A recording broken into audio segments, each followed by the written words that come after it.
Hey there guys, welcome back to the Obi Thorn Alliance, and what are we doing in today's video, Jacob? The full season 1 review of She-Hulk. So if you want to find out what review we gave this and what rating, stick around. So let's summarize She-Hulk. So She-Hulk is a 9-episode series on Disney+.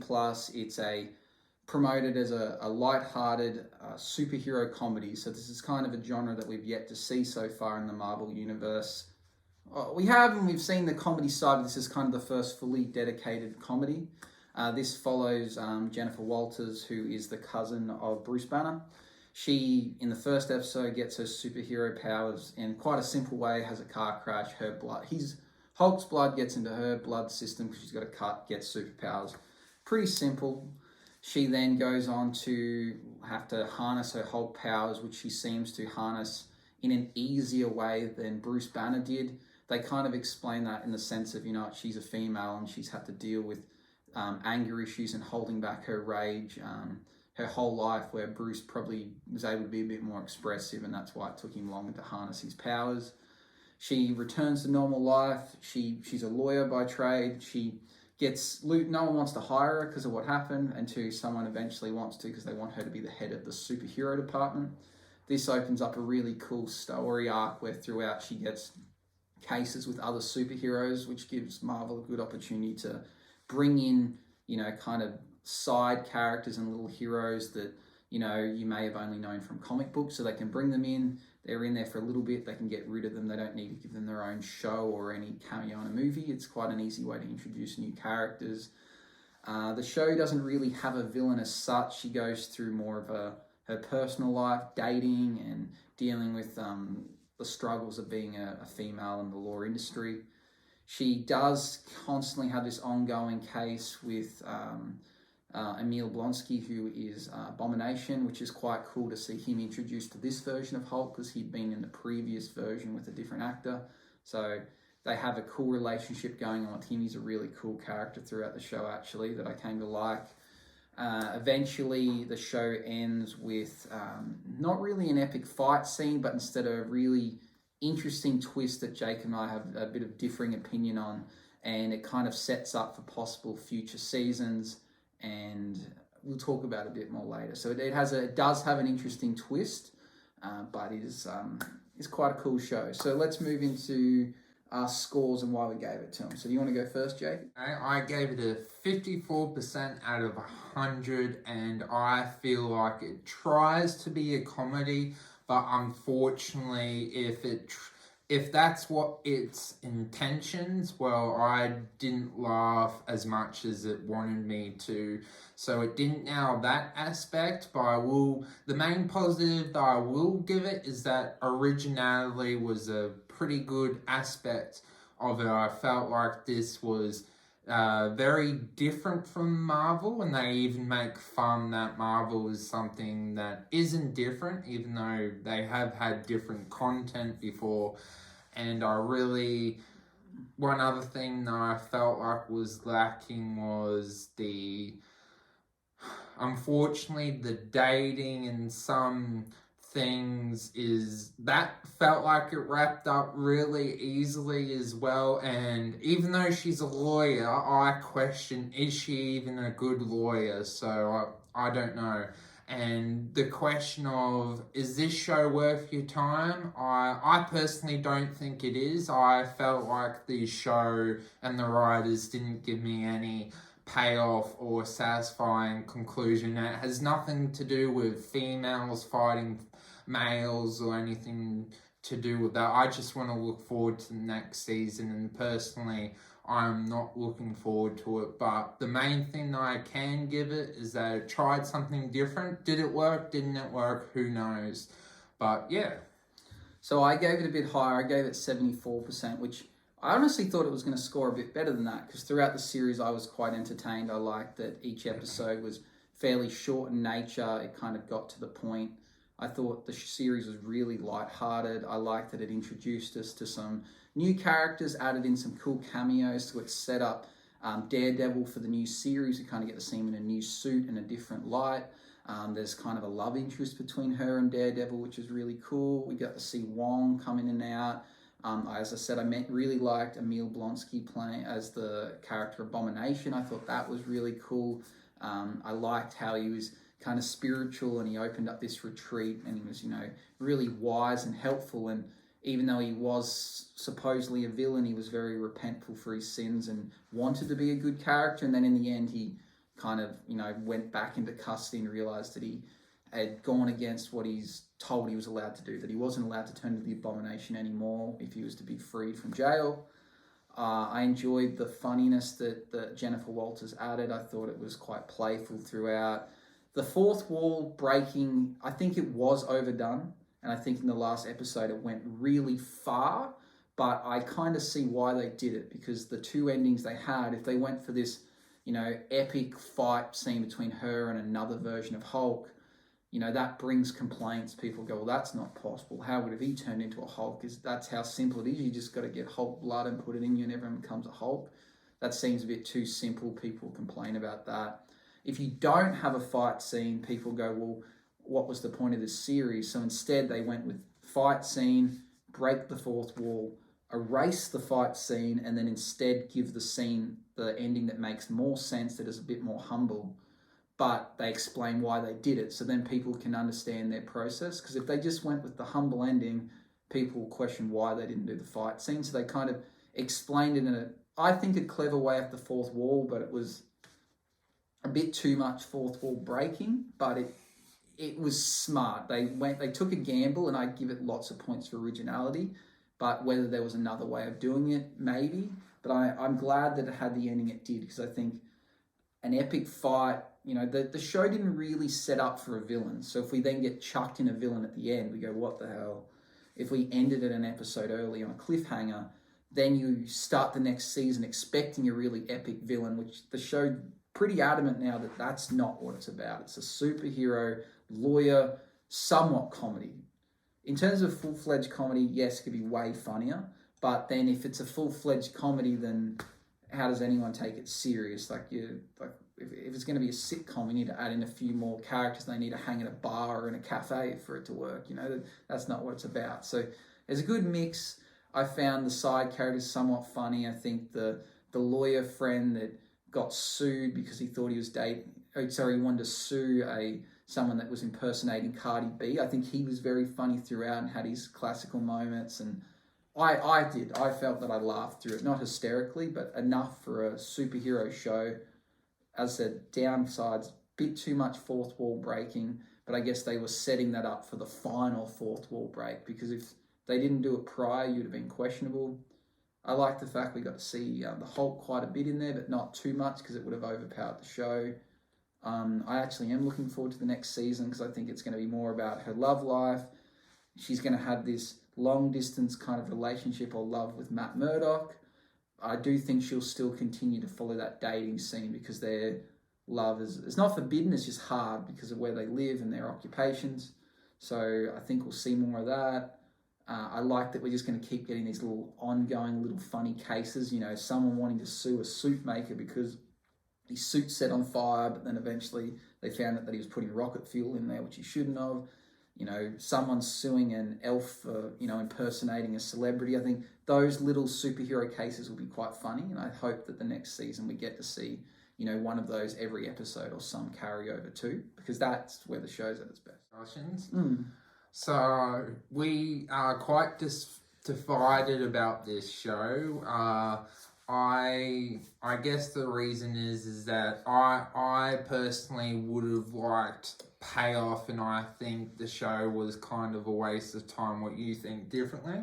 Yeah, I think that it depends how you see it. I feel like when it was at its best was the lawyer stuff, but it's hard to end the series on that, because people will go, what the hell, where's the finale, where's the epic finish? So they added this fake epic finish, then erased it so that they could explain to you, no, we're not doing that, but we're going to tell you why. Because otherwise they would have to put out a press release and say, just letting people know we didn't give you an epic finish because that's not what the show's about. Instead, they put it in the show, which can be seen as, you can either not understand it and be like, well, why'd they do that? You could see it as it is and go, well, I would have liked something different. Or you can really look into it and go, was this genius? Like, did they think of something really clever in terms of this breaking the fourth wall and undoing stuff? Like, where I'm leaning towards, I think it was quite clever, and it's something that I wouldn't have thought to do. Okay.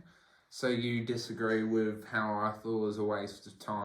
Well, I think I got what I wanted from the show. I got, simple storylines, her love interest. We got to see her, a few cameos. I got a few little laughs. I think it ticked the boxes. I didn't want anything more. If she had this epic fight scene and, an ongoing villain, I probably would have been more disappointed because that's not what I expected. Where we think of a show like Miss Marvel, we expected that to be a teen drama, and it was just not that at all. And I actually felt extremely disappointed. I felt like this show, the trailer, set it up to be exactly what it was.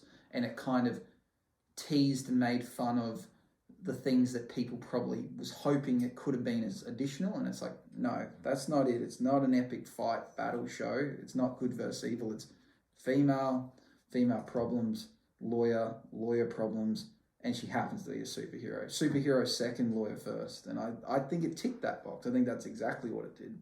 But if someone wanted something different, you could be like, well, I'm disappointed because I want it to be superhero first, lawyer second. I would say it fails as a superhero show. It's okay as a lawyer show, and as a comedy, it doesn't do well. Yeah, well, it's not a superhero show, so it did what it was intending to do. So you're admitting that it did that. As a lawyer show? Well, you reckon it did well as a lawyer show? In the Marvel universe, it did okay, but as a lawyer show, comparing it to other lawyer shows, no. Well, because it's a Marvel lawyer show, we got to see really cool cases where she's like superheroes getting sued and people, because I admit I haven't seen Daredevil, but I assume he's probably fighting for normal people, suing normal people. Normal cases, yeah? Yeah, so this one was like superhero cases, which is kind of funny. It's adding something different to the universe, and you could imagine that in future seasons we get some really wild cases, like might even some that involve, the Skrulls and what they do, and, someone suing for damages. Like, I thought that whole concept of that gentleman that had like 17 wives, and every time he got sick of one, he'd fake his death because he was immortal. Like, that's pretty funny. Like, that's something really different. That's a superhero type lawsuit. Like, where do you go to find a lawyer that does that? Well, the answer is She-Hulk. She's the only lawyer that does specializes in those cases, supposedly. I guess unfortunately she didn't actually do that case. She was off doing the wedding. She was still the overseeing lawyer. She had her second in command that kind of gave advice. But yeah, it was it was just cool things to add, and I think the show continue to do that. So we get to see quirky little cases. We'll get to see heroes that I'm not an avid comic book reader, but I'm sure there's thousands of Marvel heroes that probably won't warrant their own series or even being in a movie, but they could sneak into an episode via some kind of court case. I think it's got some cool potential with that. And they had to put that last episode to kind of explain to people, this is where it's going. Stop hassling us for it to be her fighting as the Hulk and like smashing things. Like that's not it. The show's not that. It is lawyer, and she's just a bit quirky and funny. Like she's not very serious at what she does, and whether or not she's a good lawyer or not, it's not actually that important to the show. Like she's just a lawyer. If she's going to win some cases, she's going to lose some. Now Hulk has a son. That was pretty abrupt. And yeah, well, I guess I haven't read the comic book, so I don't know who Scar is or what the idea behind it is. So I guess that's something they've introduced, and that will lead into future movies. So the show provided something to the broader universe of MCU.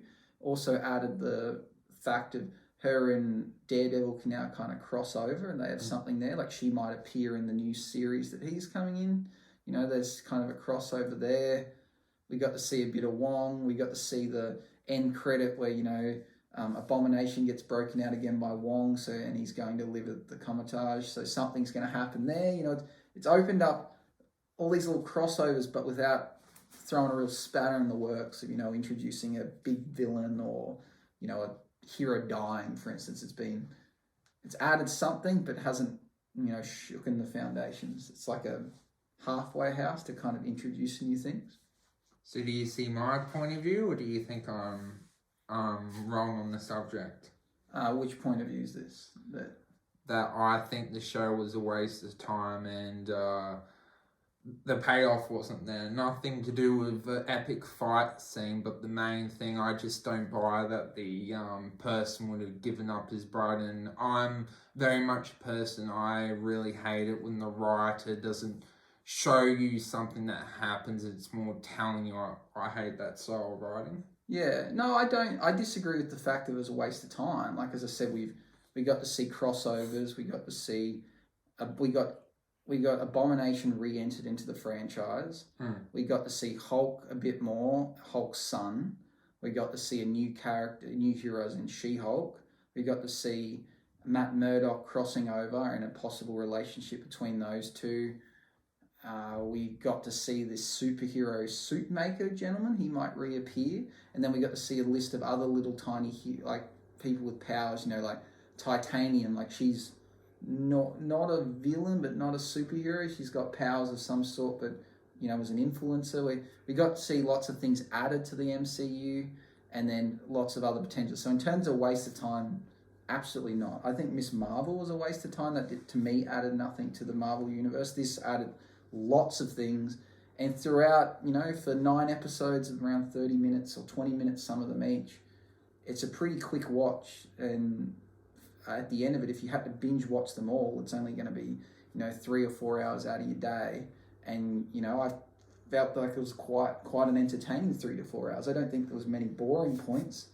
Was it epic? No. Did it mean to be epic? Absolutely not. So it ticked that box. It wasn't epic, and it wasn't trying to be epic. So it did what it wanted, but if someone wanted more than that, then that's their own problem. The writers did exactly what they set out to do.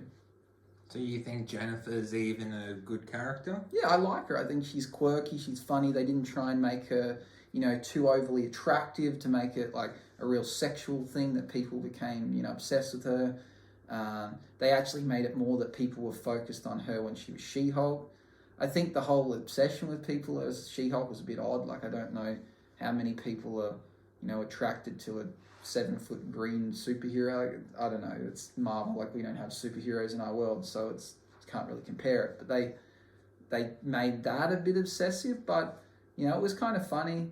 And then it really made a point of what it was like to be a female and the fact that she gets criticized, which is really playing on what it's like in real life. Like, soon as this show came out, people were online going, She-Hulk this, She-Hulk that, and I don't like that, and she's a female, and it made fun of that. It actually was very clever in terms of it was how it did that and was aware of how people were reacting on the outside world.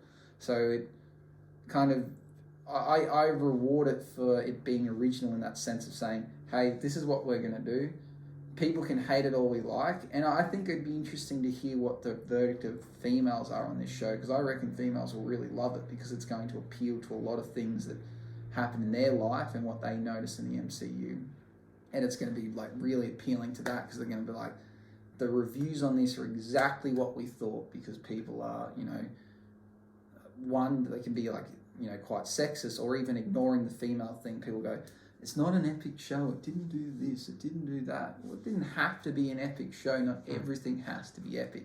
It can just be entertaining, and to mark it down and say, well, it's not entertaining because it wasn't epic, well, that's just doubling down. It wasn't meant to be epic. Can you just enjoy it for it being a lighthearted comedy, somewhat comedy? Don't want to get obsessed with it being a comedy. It was not meant, it's not meant to be an absolute, like, crying with laughter comedy, because it doesn't succeed as well. Well, because it's not meant to be. It's not a sitcom. It is just a bit quirky. It's like, well, do you think like parts in Loki are funny? Did you laugh at it? You thought Loki, he had his funny moments? Yes. Was that meant to be a comedy?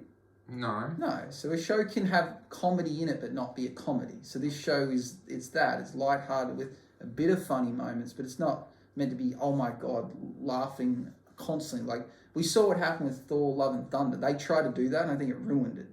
So there's a threshold. If this show went that direction, people go, how bad is it?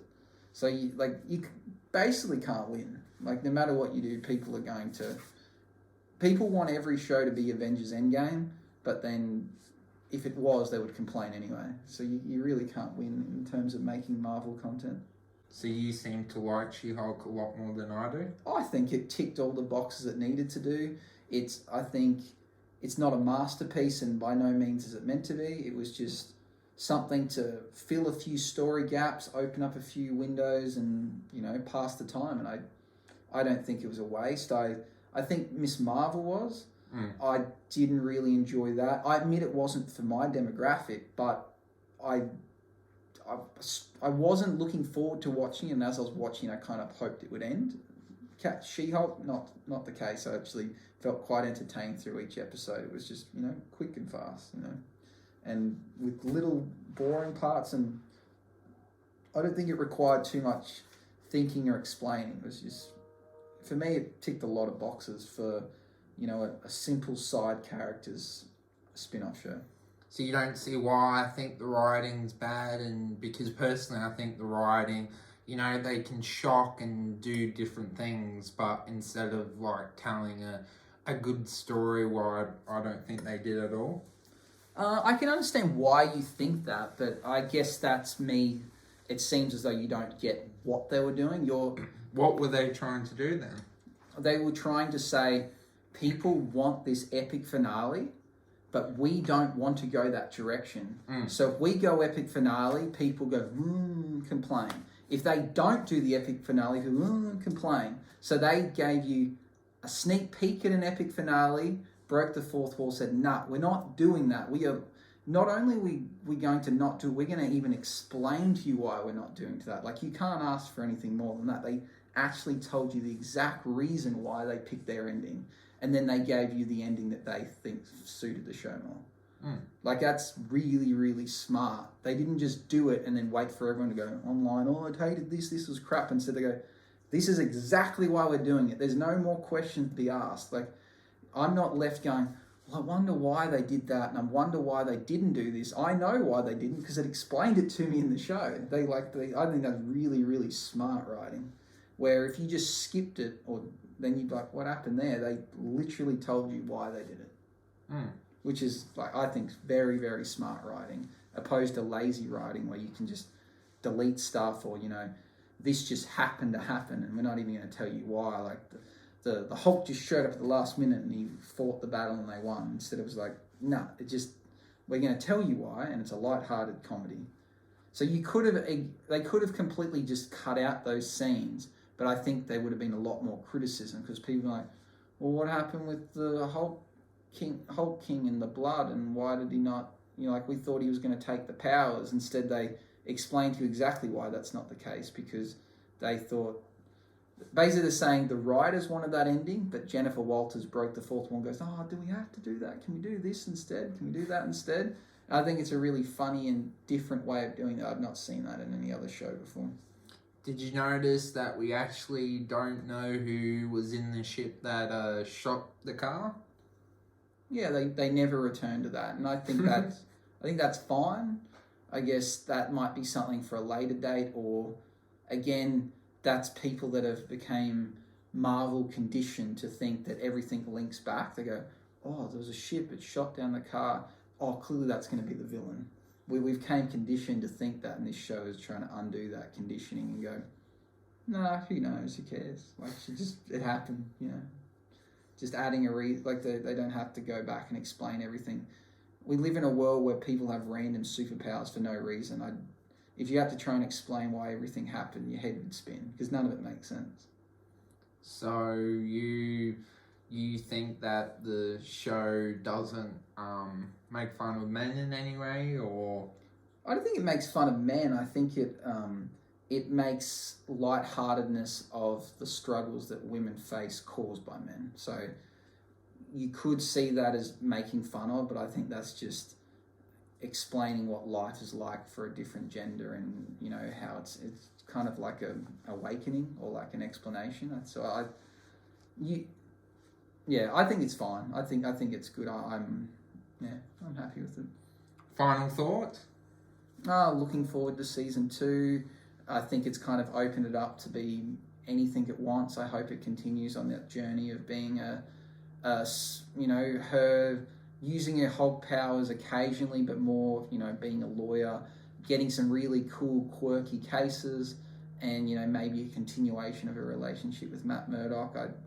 I would be really disappointed if they added in a big superhero, super villain fight for her. I don't think that's her journey. I think it's her, just being an everyday person that happens to be blessed or cursed with powers. I'm glad that they tried something different, but personally, I don't think they sticked the landing, unfortunately. And maybe if they got a season 2, they can actually improve on the court drama, actually give us more interesting cases, because I think we got, like what Luke said, the court drama with his different wives, and explored that element more. But unfortunately, I don't think they nailed all aspects of the show enough, and I just feel a little bit disappointed with the show, is the great way to say it, because we are quite divided about it, and I'm definitely on the camp that thinks it didn't deliver, but we shall see to see if there's going to be a season 2. Well, thank you for watching. We are the Obi Thorn Alliance. If you enjoyed this video, like and subscribe.